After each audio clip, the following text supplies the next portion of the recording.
Assalamu alaikum warahmatullahi wabarakatuh. Ugu horeyn waa maxay waqti? Waqtigu waa taxanaha socda ee dhacdooyinka dhaca, waxyaabaha la soo dhaafay, hadda iyo mustaqbalka. Qaybta asaasiga ah ee waqtiga ayaa ah kan labaad. Waxaa kale oo jira daqiiqado, saacado, maalmo, toddobaadyo, bilo iyo sannado. Waxaana ku qiyaasi karnaa anagoo isticmaalaynaa saacado. Haddaba, sidee ayaad u isticmaashaa waqtigaaga?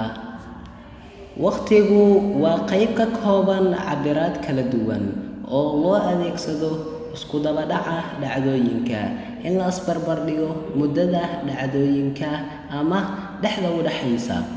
Haddaba, sideed ayaad u maareyn kartaa oo waqtigaaga u isticmaali kartaa? Waxaa jira 6 qodob oo ka caawin kara. 6daasi qodob ila dhegeysa bal.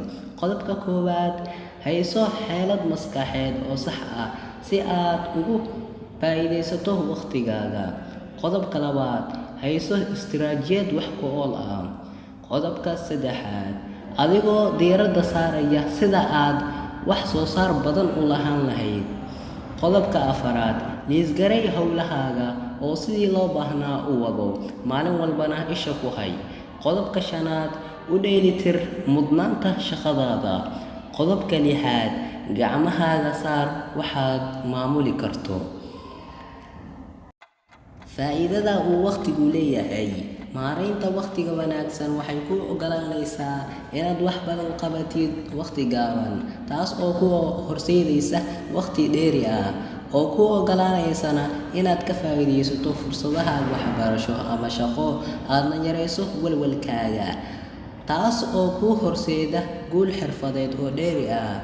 Faa'iido kasta oo maareynta waqtiga ayaa hogaaminaysa qayb ka mid ah noloshaada. Assalaamu calaykum waraxmatullaahi wabarakaatuh. Ka hormar nasiibka, nasiib lama baahna, dadaalo ha quusan.